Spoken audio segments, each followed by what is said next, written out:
Benda selalu bergerak mengikuti aturan yang sudah pasti. Benda yang dilepas dari ketinggian tertentu pasti bergerak jatuh kalau tidak ada dorongan lain yang membelokkan arah gerak. Benda yang dilempar dalam arah horizontal selalu bergerak melengkung ke bawah. Paku yang didekatkan ke magnet akan ditarik ke arah magnet. Bumi selalu bergerak mengelilingi matahari pada orbit yang sudah tertentu. Dengan kata lain, gerak benda umumnya bersifat deterministik.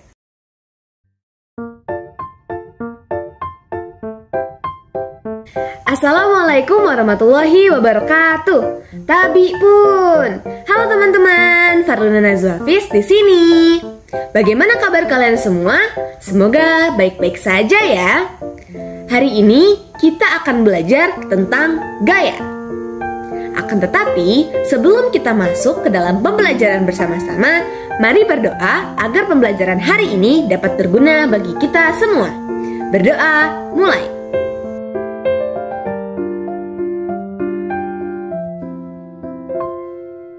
Berdoa selesai. Tanpa berlama-lama lagi, yuk kita langsung simak materinya. Dengan kata lain, gerak benda umumnya bersifat deterministik. Artinya, dapat diramalkan di mana lintasan yang akan diambil, kemana arah kecepatan pada tiap titik di lintasan tersebut, dan berapa percepatan tiap saat. Jika saat ini sebuah benda didorong dengan kekuatan tertentu ke arah tertentu, maka benda akan bergerak dalam satu lintasan.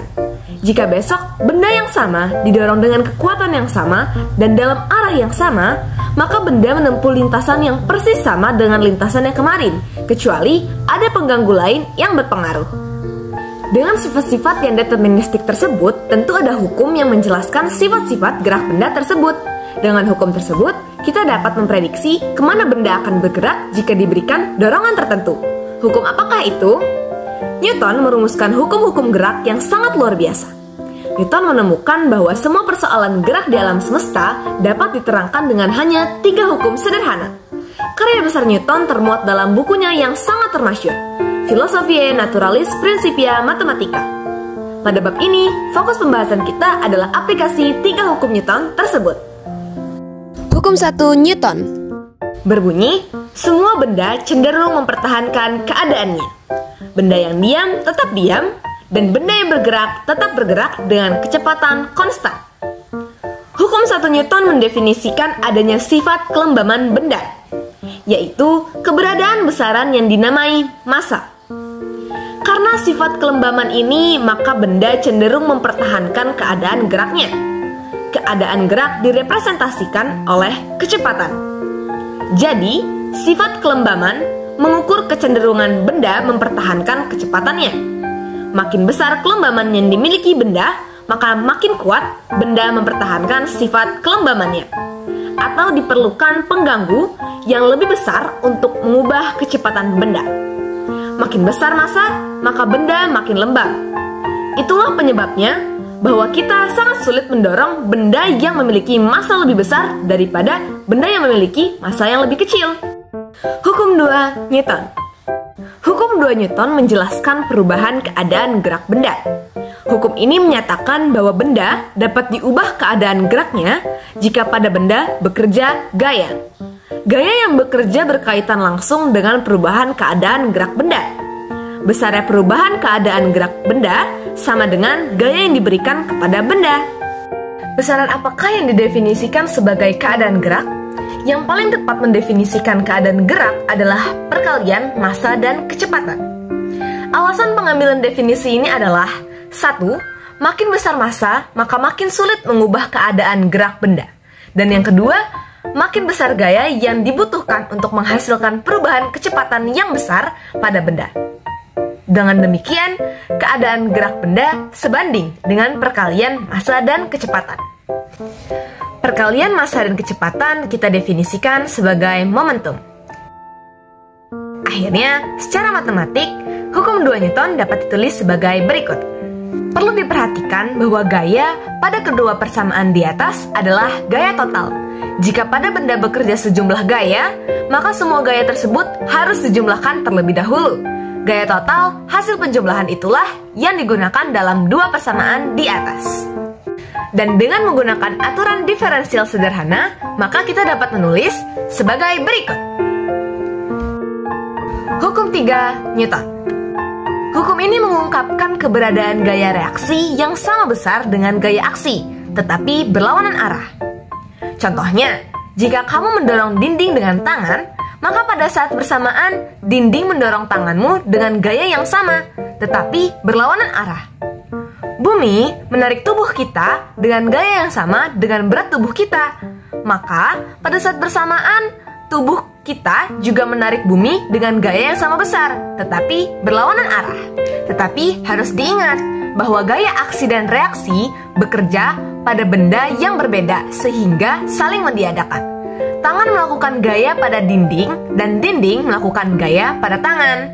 Jadi, dua gaya tersebut tidak dapat dijumlahkan. Berbeda kasusnya jika kamu mendorong benda dan teman kamu juga mendorong benda yang sama. Dalam kasus ini, gaya yang kamu lakukan adalah yang dilakukan teman kamu dapat dijumlahkan karena bekerja pada benda yang sama. Diagram gaya bebas. Untuk menghindari kesalahan dalam menghitung gaya-gaya yang bekerja pada benda, kita akan sangat tertolong apabila terlebih dahulu melukis diagram gaya bebas yang bekerja pada benda. Diagram gaya bebas adalah gambaran semua gaya yang berasal dari luar sistem, yang bekerja pada sistem. Gaya luar inilah yang menghasilkan percepatan pada sistem. Sebagai contoh, kendaraan mainan yang berada di atas bidang datar yang licin ditarik ke kiri oleh seseorang menggunakan tali. Lihat sistem kendaraan mainan dengan satu penumpang di dalamnya. Gaya-gaya luar yang bekerja pada sistem adalah 1. Gaya berat mobil bersama penumpang di dalamnya akibat gravitasi yang arahnya ke bawah. Yang kedua, gaya penahan yang dilakukan oleh lantai pada roda mainan yang arahnya ke atas, tegak lurus lantai. Gaya ini disebut gaya normal. Dan yang ketiga, gaya tarikan tali yang arahnya ke kiri. Jika dinyatakan dalam notasi vektor, maka gaya total yang bekerja pada sistem adalah sebagai berikut. Dengan demikian, diagram gaya bebas pada sistem mobil mainan tampak pada gambar. Jika sistem kita hanya mobil, sedangkan penumpang di dalamnya bukan bagian dari sistem, maka gaya yang bekerja pada sistem menjadi sebagai berikut. Yang pertama, gaya berat mainan saja yang arahnya ke bawah. Kedua, gaya penahan yang dilakukan oleh lantai pada roda mainan yang arahnya ke atas, tegak lurus lantai disebut gaya normal. Yang ketiga, gaya tekan oleh badan penumpang ke arah bawah. Besar gaya ini sama dengan berat penumpang. Selanjutnya, gaya tarikan tali yang ke arah ke kiri. Dan yang terakhir, gaya gesekan oleh bokong penumpang yang bersentuhan langsung dengan kursi mainan. Aplikasi Hukum Newton. Perhatikan kedua gambar. Gambar sebelah kiri adalah gambar benda bermasa M di atas bidang datar yang licin, ditarik dengan gaya F. Sementara gambar sebelah kanan adalah diagram gaya bebas yang bekerja pada gambar sebelah kiri. Gaya-gaya yang bekerja hanyalah gaya tarik F, gaya berat W, dan gaya normal yang dilakukan lantai N. Dengan demikian, gaya luar total yang bekerja pada benda adalah sebagai berikut. Pada kondisi gaya seperti ini, jika benda bergerak, maka gerakannya hanya ke kanan. Dengan demikian, percepatan yang dialami benda memenuhi persamaan sebagai berikut. Dengan menggunakan hukum 2 Newton, kita mendapatkan persamaan sebagai berikut. Jika kita samakan suku yang mengandung vektor satuan sejenis, maka kita peroleh dua persamaan berikut, yaitu F sama dengan MAX dan N sama dengan W. Dua gaya bekerja bersama. Gaya total yang bekerja pada gambar adalah sebagai berikut.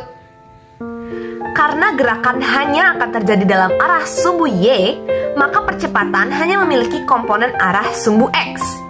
Dengan demikian, hukum 2 Newton menjadi sebagai berikut.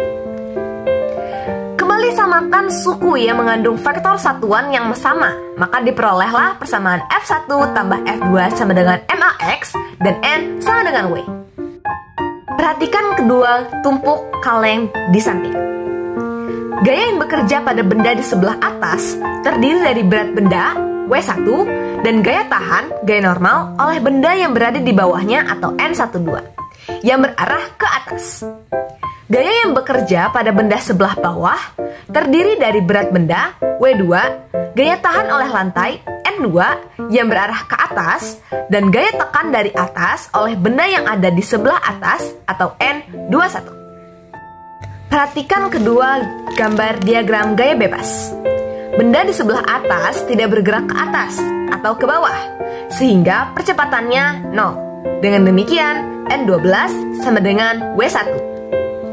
Benda yang di bawah juga tidak bergerak ke atas maupun ke bawah, sehingga percepatannya 0. Dan W2 ditambah N12 dikurang N sama dengan 0. Dengan demikian, N sama dengan W2 ditambah N12. Berikutnya gaya N12 dan N21 merupakan gaya aksi reaksi, sehingga besarnya sama. Dari sini, kita mendapatkan gaya tahan oleh lantai menjadi N sama dengan W2 tambah N12 sama dengan W2 ditambah W1. Gaya bekerja tidak horizontal. Perhatikan gambar. Gaya F dapat diuraikan atas dua komponen, yang searah dan tegak lurus bidang datar. Penguraian tersebut memudahkan perhitungan. Komponen F yang sejajar bidang datar adalah F cos alfa A, dan yang tegak lurus bidang datar adalah F sin alfa A. Dengan demikian, vektor gaya dapat ditulis menjadi, karena ada gaya lain yang bekerja pada benda, yaitu gaya normal ke atas dan gaya berat ke bawah, maka gaya total yang bekerja pada benda menjadi persamaan sebagai berikut. Percepatan benda memenuhi bentuk umum persamaan sebagai berikut. Selanjutnya, dengan hukum 2 Newton, kita mendapatkan persamaan sebagai berikut. Selanjutnya, kita samakan suku yang mengandung vektor satuan sejenis sehingga diperoleh persamaan F cos alfa sama dengan MAX dan F sin alfa ditambah N dikurang W sama dengan MAY. Ada dua kondisi yang mungkin dipenuhi untuk gerakan dalam arah vertikal. Yang pertama, jika benda belum bergerak dalam arah vertikal, maka AY sama dengan 0, sehingga F sin alfa ditambah N dikurang W sama dengan 0, atau N sama dengan W dikurang F sin alfa.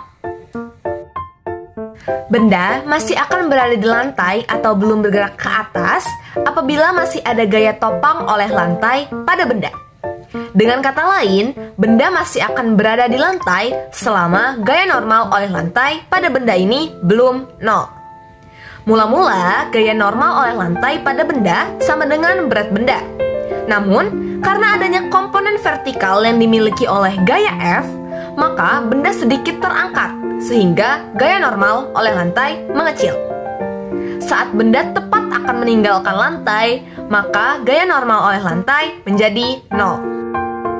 Jadi, syarat benda masih bersentuhan dengan lantai atau belum bergerak ke atas adalah N lebih dari sama dengan 0. Jika syarat ini diterapkan ke dalam persamaan, menjadi F sin alfa ditambah N dikurang W sama dengan 0, atau N sama dengan W dikurang F sin alfa. Maka kita katakan benda belum bergerak ke atas jika terpenuhi W dikurang F sin alfa lebih dari sama dengan 0, atau F sin alfa kurang dari sama dengan W. Kondisi kedua adalah jika benda sudah mulai bergerak dalam arah vertikal, maka tidak ada lagi gaya topang oleh lantai pada benda, karena benda tidak lagi menyentuh lantai. Dengan demikian, terpenuhi N sama dengan 0. Akibatnya, persamaan F sin alfa ditambah N dikurang W sama dengan 0, atau N sama dengan W dikurang F sin alfa menjadi F sin alfa dikurang W sama dengan MAY. Dari uraian di atas, kita identifikasi bahwa langkah pertama yang perlu dilakukan adalah mengecek apakah F sin alfa lebih besar atau lebih kecil dari W. Jika F sin alfa lebih kecil dari W, maka tidak ada gerakan arah vertikal dan kita tidak perlu menghitung AY. Sebaliknya, jika F sin alfa lebih dari W, maka ada gerakan arah vertikal dan kita perlu menghitung AY. benda di atas bidang miring. Perhatikan kedua gambar. Gambar sebelah kiri adalah gambar benda di atas bidang miring yang licin ditarik dengan gaya F sejajar bidang miring ke arah bawah.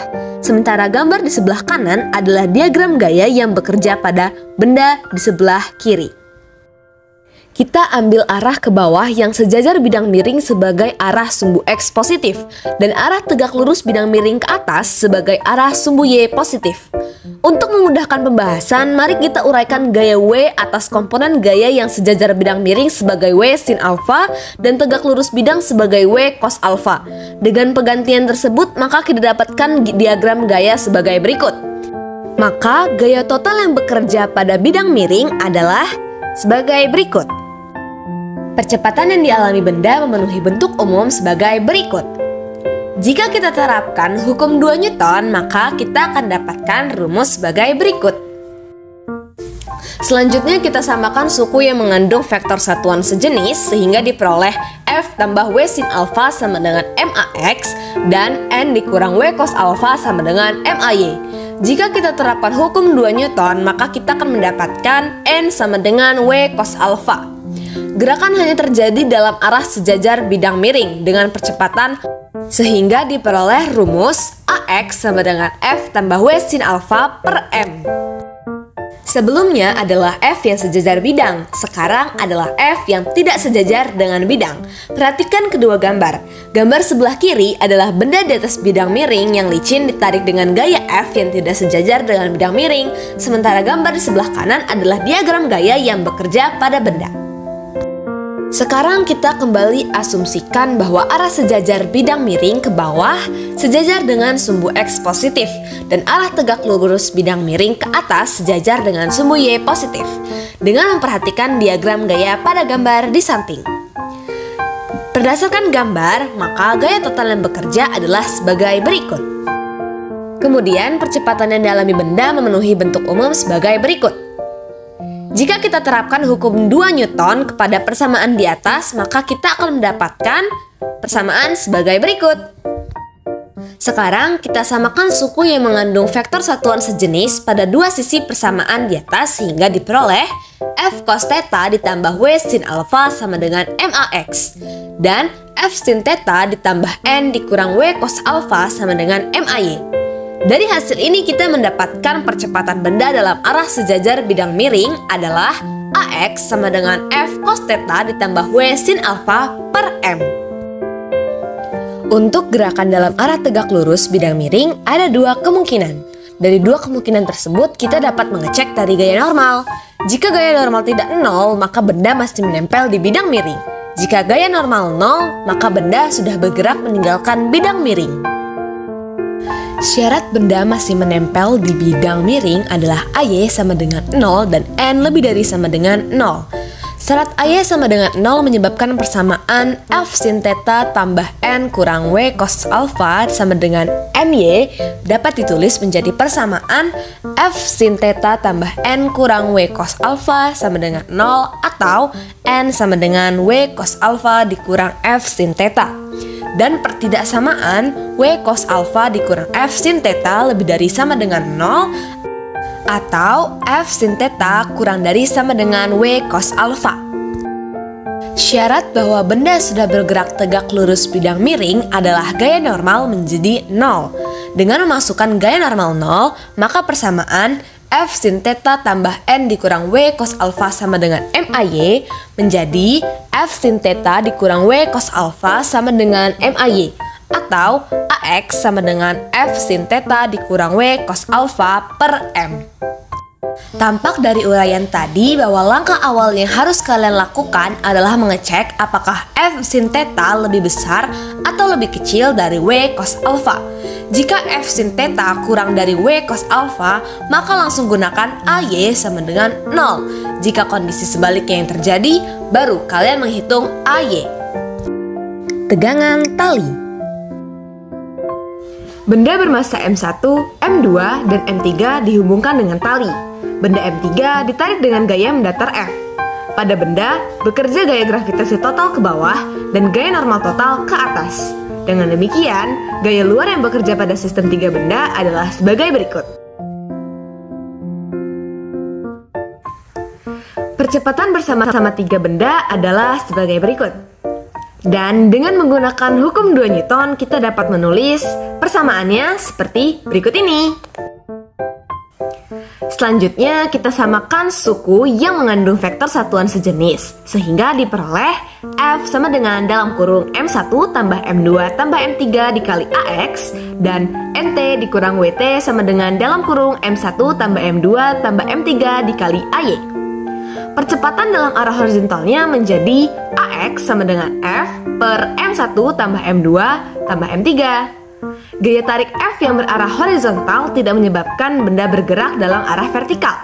Dengan demikian, AY sama dengan 0 sehingga NT sama dengan WT.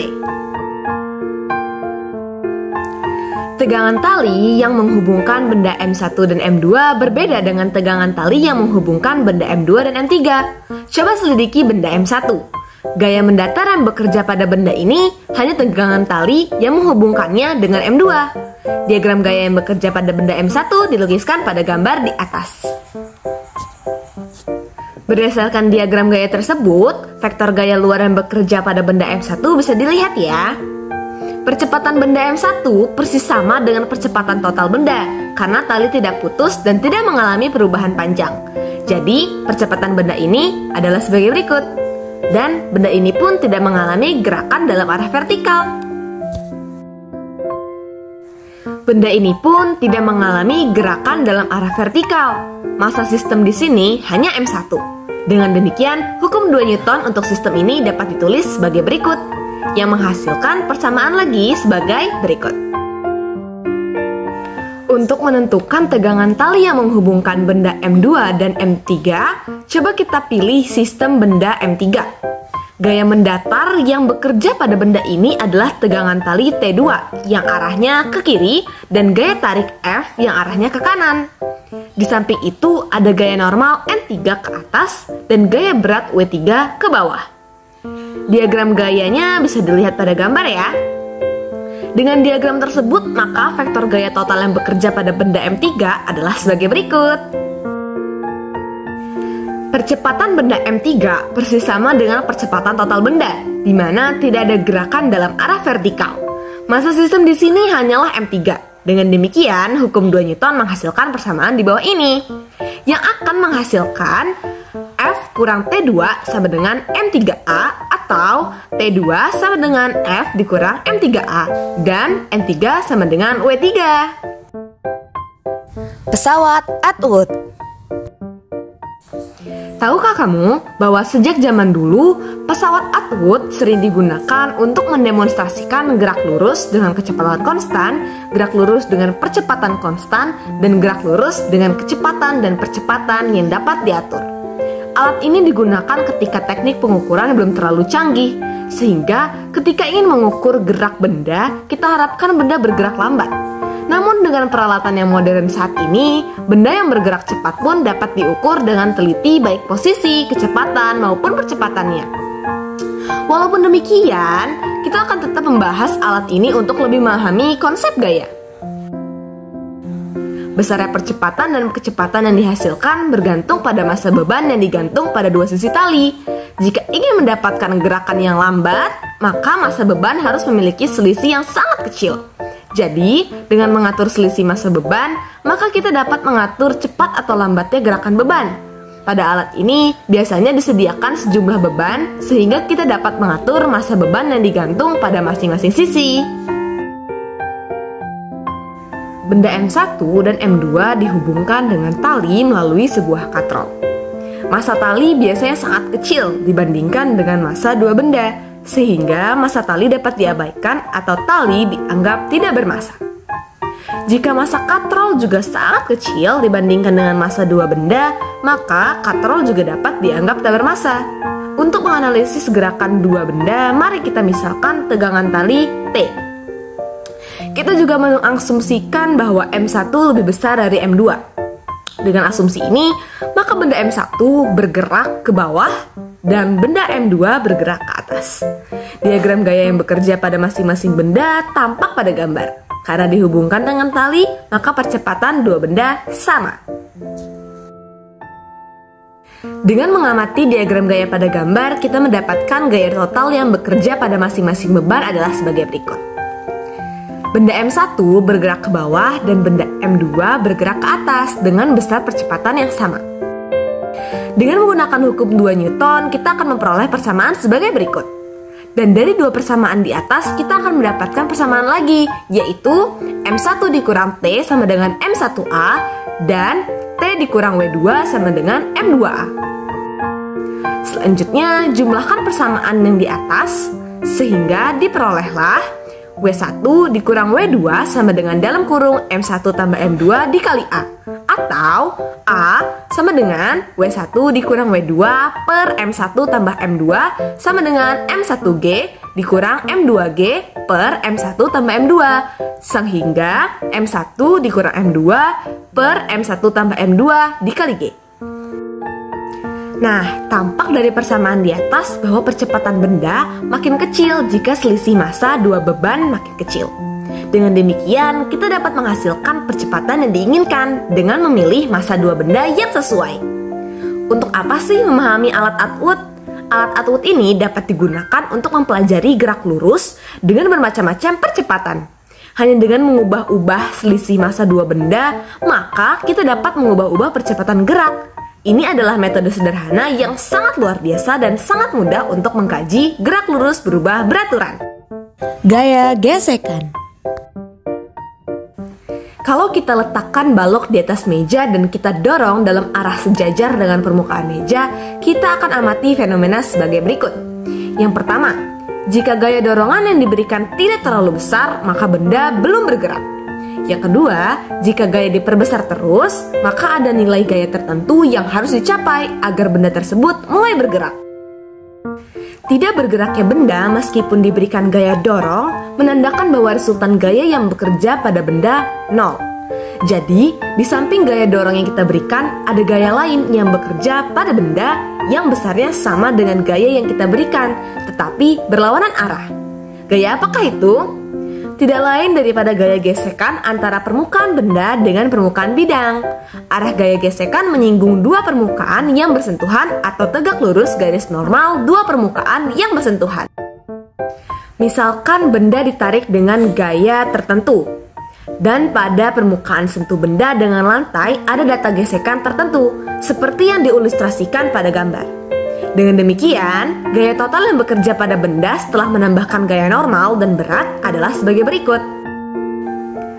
Benda belum bergerak sejajar bidang miring jika terpenuhi F cos theta dikurang Fx sama dengan 0 atau Fx sama dengan F cos theta. Tapi ingat bahwa F cos theta adalah gaya penggerak yang sejajar dengan bidang sentuh dua benda. Dari sini dapat kita simpulkan bahwa benda belum bergerak jika gaya penggerak yang sejajar dengan bidang sentuh dua benda sama dengan gaya gesekan statis. Jika gaya penggerak diperbesar terus, maka gaya gesekan statis juga akan membesar, tetapi benda tetap diam. Namun, gaya gesekan statis memiliki batas nilai maksimum. Selama gaya penggerak lebih kecil dari batas maksimum dari gaya gesekan statis, maka benda tetap diam. Begitu gaya penggerak melampaui batas gaya gesekan statis maksimum, maka benda mulai bergerak. Dengan begitu, benda bergerak, maka gaya gesekan berganti menjadi gaya gesekan kinetik.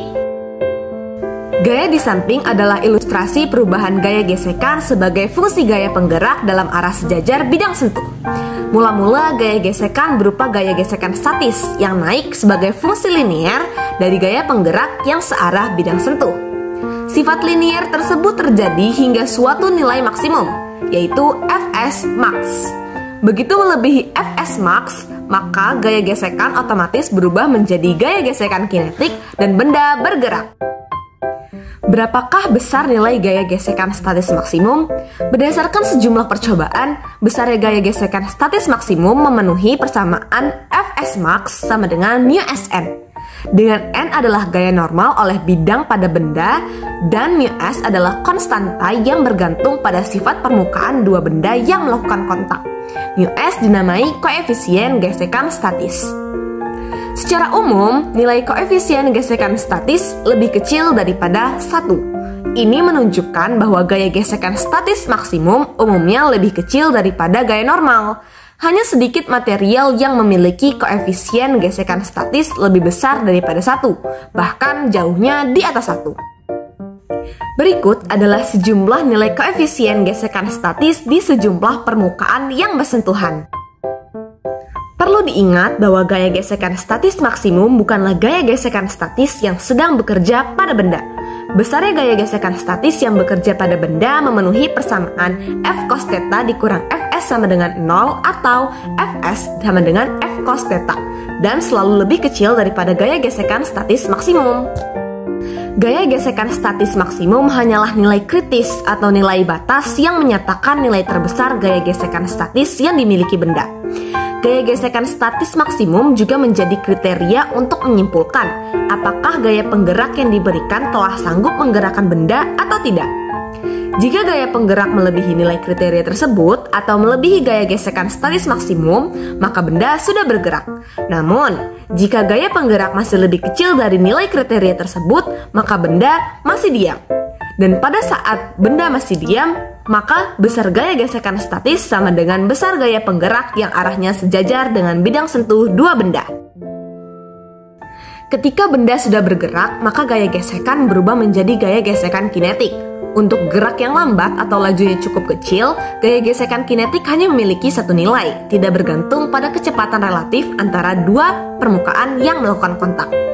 Contoh kasus ini adalah gerak balok di atas lantai. Besarnya gaya gesekan kinetik memenuhi persamaan Fk sama dengan mu Kn, dengan mu K dinamai koefisien gesekan kinetik. Gaya yang diperlukan untuk mempertahankan benda yang bergerak agar tetap bergerak lebih kecil daripada gaya yang diperlukan untuk memulai gerakan sebuah benda.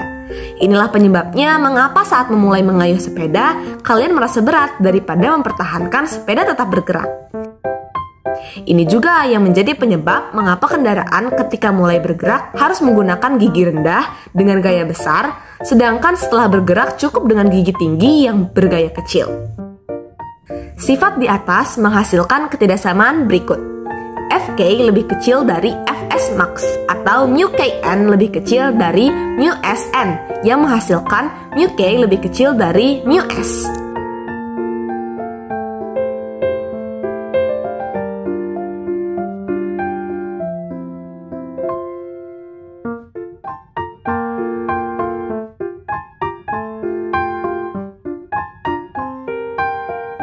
Gaya gesekan yang bergantung laju. Gaya gesekan pada benda bergerak, gaya gesekan kinetik, yang kita bahas di atas semata-mata berasal dari gesekan dua permukaan yang bersentuhan. Namun, gaya gesekan yang dialami benda bergerak tidak selalu dari dua permukaan yang bersentuhan. Tanpa ada permukaan yang bersentuhan pun, gaya gesekan bisa muncul. Misalnya, benda yang bergerak di udara mengalami gaya gesekan. Gaya gesekan tersebut muncul akibat gesekan permukaan benda dengan molekul udara.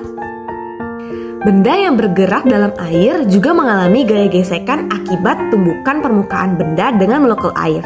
Jadi, secara umum, benda yang bergerak di dalam fluida, air dan udara, mengalami gaya gesekan yang berlawanan dengan arah gerak.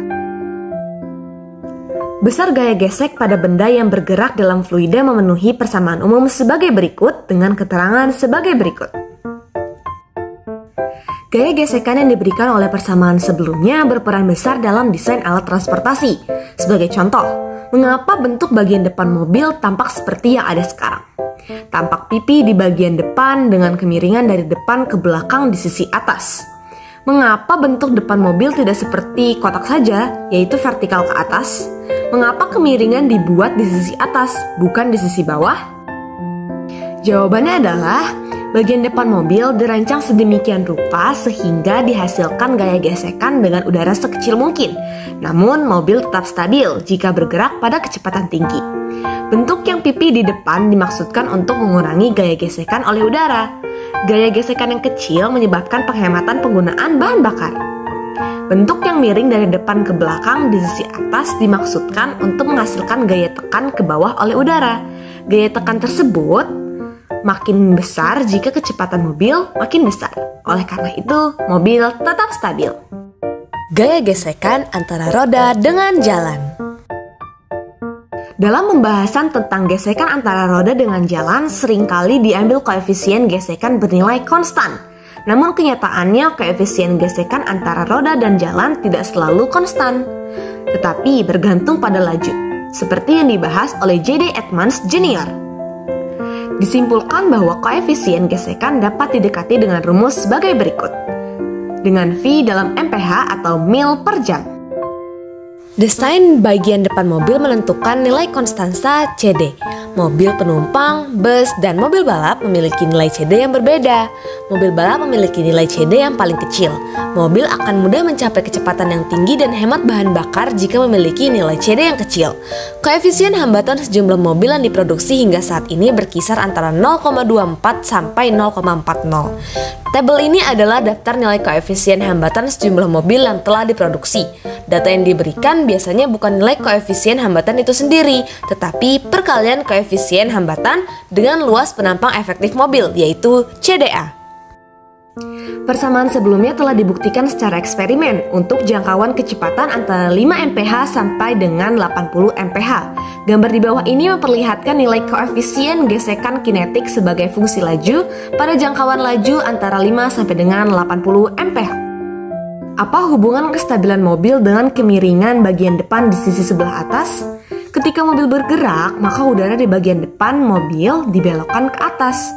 Pembelokan tersebut menyebabkan mobil mendapatkan gaya tekan oleh udara ke arah bawah dan gaya hambat ke arah belakang.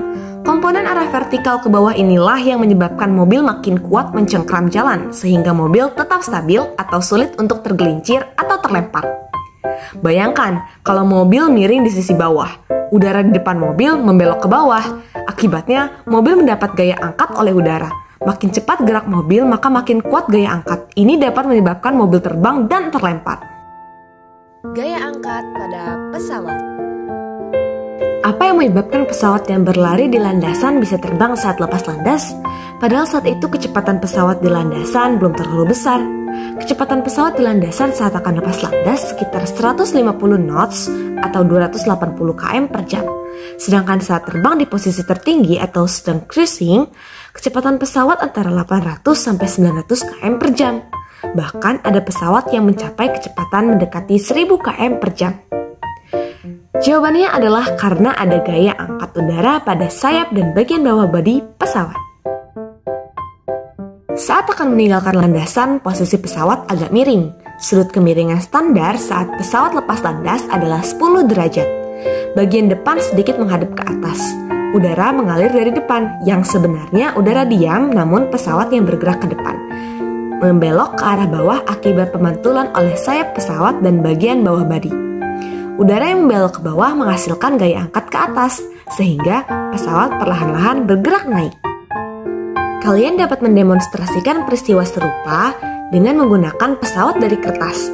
Buat pesawat dari kertas lalu lempar ke depan dalam posisi sedikit miring ke atas. Pesawat akan terangkat, bukan? Penyebabnya adalah pembelokan arah aliran udara oleh sayap pesawat ke arah bawah. Pembelokan tersebut menghasilkan gaya ke atas pada pesawat. Mari kita coba perkirakan gaya angkat yang dialami pesawat saat lepas landas. Untuk memudahkan, perhatikan gambar. Misalkan, saat lepas landas, badan pesawat membentuk sudut theta terhadap arah horizontal dengan laju arah horizontal VT0. Misalkan juga, luas efektif total sisi bawah pesawat adalah A yang mencakup bodi, sayap, dan ekor. Luas penampang pesawat yang tegak lurus arah gerak adalah A tegak lurus sama dengan A sin theta. Selama selang waktu delta T, udara telah bergerak sejauh delta X sama dengan VT0 delta T. Dengan demikian, dalam selang waktu tersebut, volume udara yang menabrak sisi bawah pesawat adalah delta V sama dengan A tegak lurus delta X sama dengan VT0 delta T A sin theta. Dari volume ini kita dapatkan massa udara yang menabrak sisi permukaan bawah pesawat selama selang waktu delta T adalah sebagai berikut. Kecepatan udara yang menabrak sisi bawah pesawat adalah sebagai berikut. Udara yang dipantulkan oleh sisi bawah pesawat. Dengan memperhatikan gambar, maka udara dipantulkan dengan sudut 2 theta terhadap arah horizontal. Dengan demikian, kecepatan udara yang dipantulkan sisi bawah pesawat adalah sebagai berikut. Dari hasil ini, maka momentum udara sebelum dan sesudah menumbuk sisi bawah pesawat selama delta T adalah sebagai berikut. perubahan momentum akibat pembelokan udara oleh sisi permukaan bawah pesawat adalah sebagai berikut. Dengan menggunakan hukum 2 Newton, maka kita peroleh gaya yang dialami udara akibat ditahan oleh sisi permukaan bawah pesawat adalah sebagai berikut. Dengan menggunakan hukum 3 Newton, maka gaya yang dialami pesawat akibat pembelokan arah rambat udara oleh sisi bawah pesawat adalah sebagai berikut. Dari persamaan ini, kita simpulkan bahwa pesawat mengalami gaya angkat atau komponen gaya arah vertikal sebesar pesawat mendarat. Begitu pesawat menyentuh landasan, maka bagian belakang sayap dilipat ke atas seperti pada gambar. Apa gunanya? Lipatan ke atas menyebabkan udara yang menyentuh sayap bagian atas membelok ke atas, sehingga udara menghasilkan gaya dorong ke bawah agak ke belakang pada sayap. Komponen gaya yang terarah ke belakang mengerem pesawat sehingga segera berhenti. Komponen gaya yang ke arah bawah menekan pesawat ke landasan yang menyebabkan pesawat mencengkram landasan lebih kuat sehingga terhindar dari tergelincir atau terpelanting. Ketika pesawat menyentuh landasan, tutupan mesin pesawat juga dibuka. Apa maksudnya? Saat pesawat terbang, gas dari mesin jet disemburkan ke belakang. Semburan gas tersebutlah yang menghasilkan gaya dorong pada pesawat ke arah depan. Ketika tutup mesin pesawat dibuka saat menyentuh landasan, maka arah semburan gas dari mesin dibalik. Semburan gas tidak lagi mengarah ke belakang, tetapi mengarah ke depan. Akibatnya, pesawat mendapat gaya dorongan ke arah belakang, sehingga pesawat mendapat tambahan gaya pengereman. Mekanisme ini disebut reverse thrust, seperti diperlihatkan pada gambar. Winglets. Pada sayap berujung lurus selalu muncul pusaran udara yang cukup besar di ujung sayap. Pusaran tersebut menghasilkan gaya hambat tambahan pada sayap, sehingga terjadi pemborosan bahan bakar. Sebaliknya, pada sayap struktur winglets, pusaran udara di ujung sayap menjadi kecil, sehingga gaya hambat yang dialami sayap lebih kecil. Akibatnya, pesawat lebih hemat dalam mengonsumsi bahan bakar. Terbentuknya pusaran udara pada ujung 2 sayap tersebut diilustrasikan pada gambar. Kasus khusus gaya gesekan. Gaya hambat perenang. Pakaian renang modern dirancang sedemikian rupa sehingga gaya gesekan dengan air sekecil mungkin. Desain dan teknologi bahan telah digunakan secara maksimal untuk merancang pakaian renang terbaik. Koefisien gesekan baju renang generasi terbaru berkisar antara 0,056 hingga 0,058. Gaya gesek shuttlecock. Udara melakukan gaya gesekan pada shuttlecock. Karena bentuk, luas penampang shuttlecock dan massa jenis udara konstan. Gaya gesekan berlawanan dengan arah gerak. Untuk shuttlecock yang dilepas, arah gerakannya adalah ke bawah, sehingga gaya gesekan berarah ke atas. Di samping gaya gesekan, pada shuttlecock juga bekerja gaya gravitasi ke bawah. Tolakan terjauh tolak peluru. Untuk menghasilkan tolakan terjauh, atlet harus melatih kemampuan mengatur sudut tolakan. Sudut yang dihasilkan tolakan terjauh bergantung pada ketinggian posisi tangan saat menolak peluru. Ini diperoleh dengan menyelesaikan persamaan posisi peluru X dan Y. Orang yang tinggi dan pendek harus menolak pada sudut yang sedikit berbeda, agar masing-masing menghasilkan lemparan terjauh. Jadi, agar menang dalam olahraga, ilmu fisika harus digunakan. Ternyata, fisika dekat dengan kita ya. Gaya sentripetal. Kita mulai dengan gerak melingkar dengan laju konstan.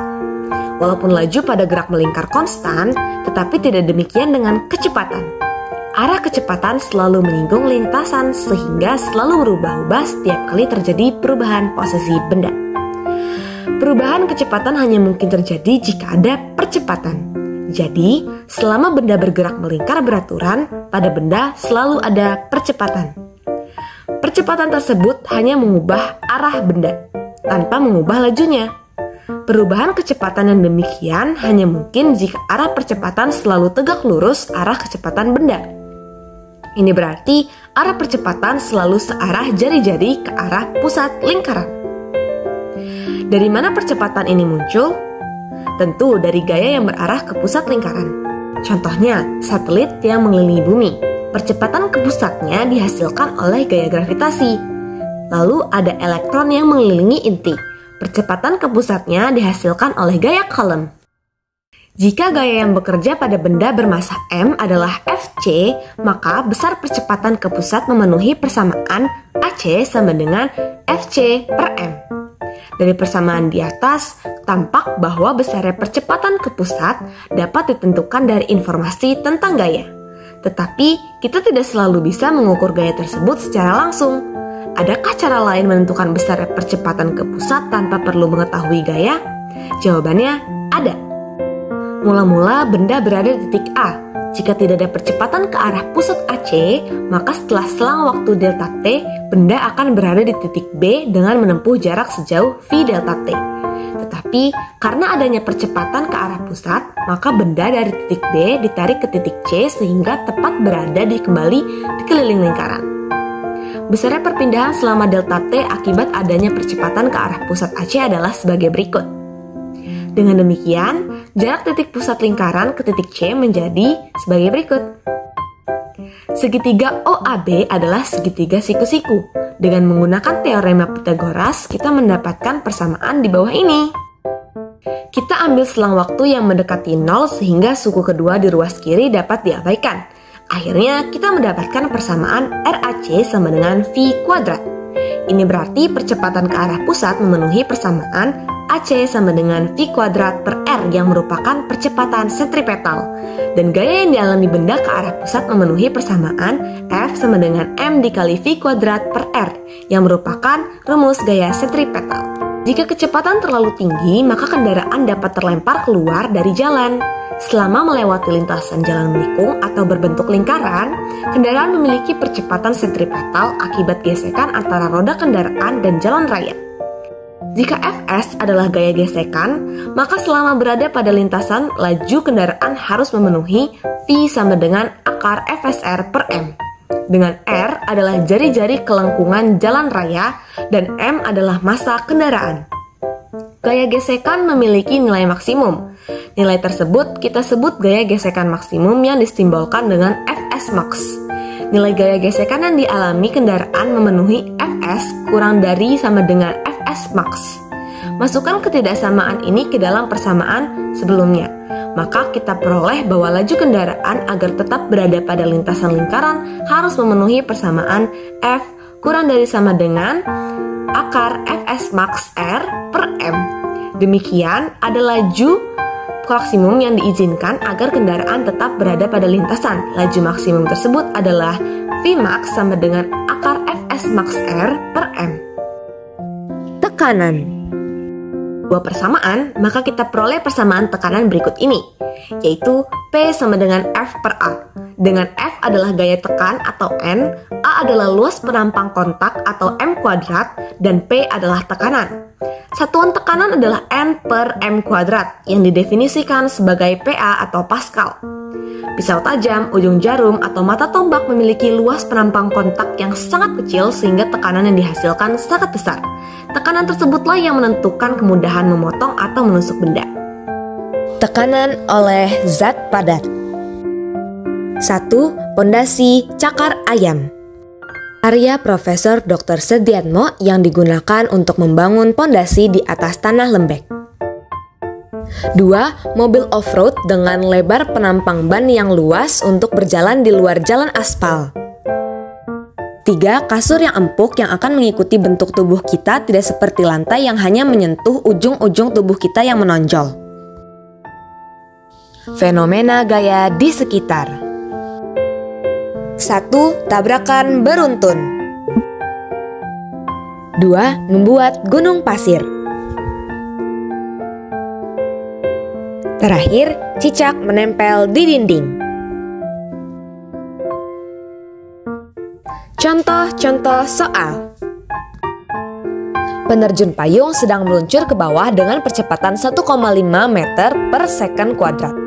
Massa penerjun dengan payung adalah 90 kg. Berapa gaya gesek oleh udara pada payung? Gaya yang bekerja pada penerjun dan payung adalah gaya tarik bumi ke bawah dan gaya gesekan oleh udara ke atas. Jadi, gaya total yang bekerja pada penerjun adalah sebagai berikut. Percepatan yang dialami penerjun dan payung adalah sebagai berikut. Dengan menggunakan hukum Newton, maka dengan demikian gaya gesekan pada penerjun dan payung adalah sebagai berikut. Mengapa saat lepas landas, sayap pesawat dibuka selebar-lebarnya dengan menarik ke bagian belakang yang dapat keluar masuk? Jawabannya adalah karena pada saat lepas landas, kecepatan pesawat belum terlalu besar. Gaya ke atas yang dilakukan tiap molekul udara tidak terlalu besar. Maka untuk menghasilkan gaya angkat yang besar, jumlah udara yang dibelokkan harus sebanyak mungkin. Itu sebabnya mengapa saat lepas landas, sayap pesawat dibuka selebar-lebarnya dengan menarik ke belakang bagian yang dapat keluar masuk. Kesimpulan. Nah, dari penjelasan sebelumnya, teman-teman sekarang sudah tahu kan penyebab mengapa percepatan bisa muncul? Selain itu, kita juga menemukan bahwa fisika ternyata sangat dekat ya dengan kita. Mulai dari saat kita menarik atau mendorong benda, saat mengendarai mobil atau motor, bahkan saat kita terbang dengan pesawat. Bahkan kerekatan kaki cicak pun termasuk ke dalam fisika submateri gaya loh. Nah, meski terlihatnya sangat mudah, teman-teman tidak boleh lengah dan terus giat belajar ya. Jangan lupa juga untuk memperbanyak baca buku sebagai penunjang ilmu. Saya kira sekian, saya akhiri. Wassalamualaikum warahmatullahi wabarakatuh. Sampai jumpa di video selanjutnya.